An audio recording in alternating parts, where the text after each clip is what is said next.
Please turn to page 48 for your narrative writing lessons. The narrative writing lesson section is going to begin with the standards. In order to teach your students narrative writing, you need to know what exactly, according to the Common Core, is a narrative for grades 4, 5, and 6. I have on this page, displayed in each box, are the narrative standards for grades 4, 5, and 6. Once you have the what exactly is a narrative at my grade level, then the next question is, how do I teach it? And you have designated lessons. Grades 4, you are lessons 6 and 7. And grades 5 and 6, your lessons 6 through 8. And again, just like I've said in previous videos, when you're looking at lessons, you may want to start at the lower level lesson, or you may want to start at the mid or the high level lesson. It really depends on where your students are. They all build and connect one to the other. On page 49 are the organizers for stage 6, 7, and 8. Along with the organizers are the descriptors of what's in each one of these different lessons. What are we teaching? What are the elements of a narrative at a stage 6, stage 7, stage 8? I'm going to come back to that in one moment. First, I'm going to explain what is a personal narrative and an imaginative narrative. And after that, we'll come back to this page to look at the organizers in detail to see what are all the elements that you need for a narrative at each one of these stages of writing, which match your standards. Let's turn to the next 2 pages so we can look at personal narratives and imaginative narratives. On pages 50 and 51 are charts that show the personal narrative and the imaginative narrative. Let's look over at the personal narrative first. First of all, a personal narrative is a true story that you will tell from the first person point of view using I, about myself, and the reason why I'm telling it is because it's memorable, meaning that something happened to me that made me really happy, sad, angry, embarrassed, scared, you name the emotion. I had some sort of an emotion that I felt because of something that happened to me. Something happened to me that made me proud. Something happened that made me scared. And that's why I'm telling the story. It's memorable. So I always say to the children, a personal narrative is a true story about myself that's memorable. So we put a T for true, we point to ourselves, and then we touch our heart and to show an emotion to say memorable. A personal narrative is a true story about myself that's memorable. Not only does this page give you the definition of a personal narrative, the next thing that happens when you write is you need ideas. This chart is going to help you with ideas. So often when students are asked to write a personal narrative, let's say they were asked to write a personal narrative about something that happened to you that made you really happy. It is amazing when we give children prompts like that, how quickly they end up having writer's block. I think it's a very natural reaction that most people experience. And that is they're given a writing prompt and suddenly they go blank. And when we're talking about a personal narrative, this is a great way to help students when you give them a personal narrative prompt not to have the writer's block. I have a chart and I put columns here and I put just different emotions. So for instance, I have happy, and then underneath I have higher level, more sophisticated words for happy, joyful, exuberant, delighted. I have different words there. This would have a few pictures of different experiences that made someone happy. Notice there's also these different Post-its that are here. So when I show this to the children, I tell them the definition, I show them this chart with the different columns, and then I have a few pictures under each column that I tell them things that happened to me that were memorable, that made me happy, mad, embarrassed, scared, proud. And then I show them these pictures. Oh, I was really happy once when I got a present, or when I lost my tooth, or I was embarrassed because I fell in front of everyone, or I was scared because a mean dog chased me. I tell them these different stories here, that this is our idea chart for our personal narratives, and if they ever have something that happened to them They could put it on a Post-it, write their name, and draw a quick picture of what happened, and then put it underneath the emotion. The reason why I do that is students do have memorable stories. It's just that when we give the prompt, they can't think of them. They usually have stories to tell us when we don't have time to listen. So maybe it's the beginning of class and you have to take roll and you have many things to do, and they want to tell you about something that happened to them last night. Well, you don't have time for that. So what can you do? You can tell them, go draw a picture, write your name, and put it under the emotion. And when we're writing personal narratives, we could go to your story for some ideas. This is a wonderful chart that your students can have as an idea chart that you can use all year long. So if they do get a personal narrative prompt, like for instance, write about a time when something made you really proud and they can't come up with an idea, at least they could look at the chart and they could just think of ideas from that chart. And I tell them, if you can't come up with one, then use one on the chart. That's our personal narrative. Let's go to the next page to discuss what's an imaginative narrative and the chart we can use to generate ideas. Here's our imaginative narratives. And what is an imaginative narrative? The characters can be person, animals, or imaginary characters that aren't real, that go through actions to get something or to solve a problem. That means that there's either some major event, some sort of a problem the character faces and they have to solve, or the character could be going on a quest to get something that they want or need. So we have this as our imaginative narrative. An imaginative narrative is a person, an animal, or an imaginary character that goes through, and then let's put our eyes like this so that we show unusual and interesting actions to get something or to solve a problem. So let's go back and say that again. An imaginative narrative is a person, animal, or an imaginative character goes through unusual actions to get something or to solve a problem. We have our definition of what an imaginative narrative is. We have our chart up here, which can help us with ideas. This is our story generator. When I have an imaginative narrative, the first thing I need to do is select my setting and my character. Because we've done Come Alive boxes, we know that the setting is not just the time and the place, but what is the mood, the atmosphere of that time and place. We are going to select a character and we're going to ape the character. What kind of personality does the character have? What are they going to feel right at the beginning of the story? What are they going to look like? We're going to decide all that. And then we're going to go to step 2, some sort of an event, problem, need, or want, or quest that the character is going to go on. We have a deck of cards that you can make. You would duplicate pages 87 through 93, and you can put all those cards into a deck. Now I have a video of my tools section, narrative tools. These tools are in there and it goes through each card so you can see all the different types of problems, events, or quests that a character can go on. What's nice is you could have this as a deck of cards and the kids could then just pick a card so they could come up with their problem, event, or quest. The character wants or needs to go on an adventure to a far, far away place. And they could go out in outer space, to out in the ocean, into the sea, to some faraway jungle. Who knows where they're going to go? Or we could have another one. The character goes through a problem where they change into something. There's endless possibilities, and I have many different cards for the children to choose from. These cards are obviously optional. It's just a way to help your children come up with their problem and their story if they're having difficulty creating one on their own.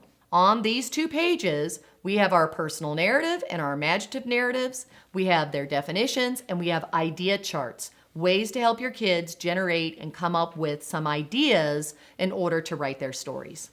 Let's go to page 49 because now we're ready to look at stages 6, 7, and 8 to write personal narratives or imaginative narratives. First of all, let's look at stage 6 and stage 7. They're very similar to each other. what I highly suggest that you give the children, legal size sheet of blank paper. They put it in the landscape position and they fold it in a trifold so they have 3 boxes. After they fold the 3 boxes, then they will put a line on the top for their hook. They'll have a come alive box for the beginning of their story and an X on the bottom for their problem. In the middle, they have room for all their events in their story. At the end, we have our ending actions and our TCR, our reflection. We have our beginning, middle, and end with all of the markings that we need in order to prepare our organizer. Very simple. And this organizer is the same one for stages 6 and 7. Let's look in more detail though. What are we putting on this organizer for stage 6? And then let's look at stage 7 and see how we're adding just a little bit more to build on what they're writing from stage 6 to stage 7. We have our stage 6, which can be a personal narrative stage 6 or an imaginative narrative stage 6. Those lessons are separated out. When you head to stage 7 and 8, we are just going to switch back and forth. The students have had enough practice with personal narrative and imaginative narrative separated. They've had enough practice at all the previous stages that when they get to stage 7, we no longer separate it. We just say you're going to write a personal narrative or you're going to write an imaginative narrative, one or the other. So let's look at stage 6. In this organizer, you're going to see that this first box here is our beginning box, the middle, and then the end. Down below here, we have what elements are in each one of those boxes. Notice, first of all, this could become one paragraph for your slower progressing kids, but this is primarily going to be at least a 3-paragraph organizer. Paragraph 1, 2, and 3. Let's go back to the beginning, that first box. We're going to start off in that first box with a come alive box that starts with a hook.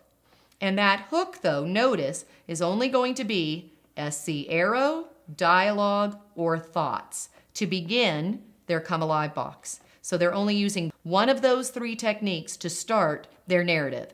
SC arrow, dialogue, thoughts. That leads to then their come alive box and finally to their problem. When we go to stage 7, if you look at the beginning box, it has the same visuals, a line for a hook, come alive box, and a problem. But notice here we have just the word hook. That means that you can use one of the 9 different hooks to begin your come alive box in your story. And on page 74 in your tools section are the 9 hooks for the children to use as a reference to start their stories. So there's our difference so far. Very subtle. We have the same organizer, but instead of just 3 different ways to start a narrative, here they would have 9. When we go to the middle, let's go back up to stage 6. The middle of the story is actions and reactions to solve the problem. So they're going to go through the middle of the story and they're going to have many actions with reactions, thoughts or dialogue that react to these actions all throughout the middle. Let's go to the middle of stage 7. They're going to have actions, dialogues, and thoughts, but also descriptions. So they may have actions with reactions, dialogue, thoughts, and then suddenly they may have a description embedded in there. So maybe someone walked in the room and they want to describe and make that new person come alive. Or maybe they saw a piece of cake on the table and it's important, so they describe it and have a description. So this is when the come alive box is no longer just in the beginning. You could have full on quick little descriptions of people, the setting, or an object, an item that's in the story that's important. So that's what we've added here in the middle from stage 6 to stage 7. Finally, let's go to the end of stage 6. We have our solution and our story closing. So we have our actions and reactions. So we have a solution here at the end in which we have our character having actions and reactions to that solution. So they're reacting to it. You're revealing how the character changed in the story. And finally, at the end, they have a reflection. They're reflecting back on all the things that happened in the story to say what they think, feel, wish, learned. Notice the end here, we're looking at the same elements. We're looking at actions and reactions, a reflection, or a theme. So now we may be going into something even deeper, not just reflecting, but also connecting this up to the world. A message about humankind. What does this tell us about humankind, this story? That's when we get into lessons, moral, the meaning of the story. Let's go to stage 8. Stage 8 is just a regular 8.5 by 11 sheet of paper. We are going to draw 1, 2, 3, 4 lines. The top box is going to be for our introduction. The middle boxes are going to be for the body of the story, where we have our plot, our problem, events in the middle to solve the problem, our resolution, and then the conclusion of the story is going to be the theme and the pledge that the character in the story is going to have after all these events, everything that happened to him or her. So let's go into a little more detail about what we mean by that. So stage 8, the organizer has changed. The top box up here is for your introduction. What's in our introduction? A hook and a come alive box. So we're taking what we had done at stage 7, all 9 hooks and the come alive box, and we're going to build our character and setting up here in the top. Now we head into the body of this organizer, and in this body we're going to have our problem in this first box. And our problem is going to have actions, reactions, dialogue or thoughts, and descriptions that lead to the problem and identify the goal of the character. The beginning box leads to the problem, and that's the change. So they're going to have actions, reactions, dialogue, thoughts, descriptions that are leading to something is changing, and boom, we have a problem. That's this box. In the middle, we're going to have our plot. And our plot is going to have actions and reactions. And when we have our actions in the story, at this level, we're not just going to say actions, we're going to say things like there could be a twist. There could be obstacles your character is facing. There could be a crisis. There could be a tragedy. These are all those different types of actions, things that could happen in the story. And when they are going through this, they could have reactions where they say, think, do different things that react to what's going on in the story. So you have actions and reactions, but to make it more interesting, there could be twists, obstacles, crisis, tragedies in those actions. And also embedded in there are descriptions. Do you need anything to come alive while we're going through this story? A description. And finally, we have our solution. We could have the character's actions, reactions, dialogue, thoughts, or a description to show how they solve their problem. And also to reveal how they've changed. What are these actions, reactions, and thoughts? How are they revealing how the character has changed because of what happened to them in this story? And finally, the bottom section of this organizer is going to be for the theme. That's where they will reflect back, the character reflects back on what happened to them. And after they make a reflection about what they've learned, what they wish, what they feel from this experience, then they will make a pledge. They will now say what they will do differently in life, how this has affected them. They're making a pledge or a promise about something that they will now do or how they will behave differently because of what happened to them. You now know your standards and all the stages of writing that match your standards and the organizers, and in detail all the elements that you will be recording on those organizers. Let's go to the next set of videos where I will walk through stages 6, 7, and 8 to show you how to teach your students to write narratives at each one of these stages.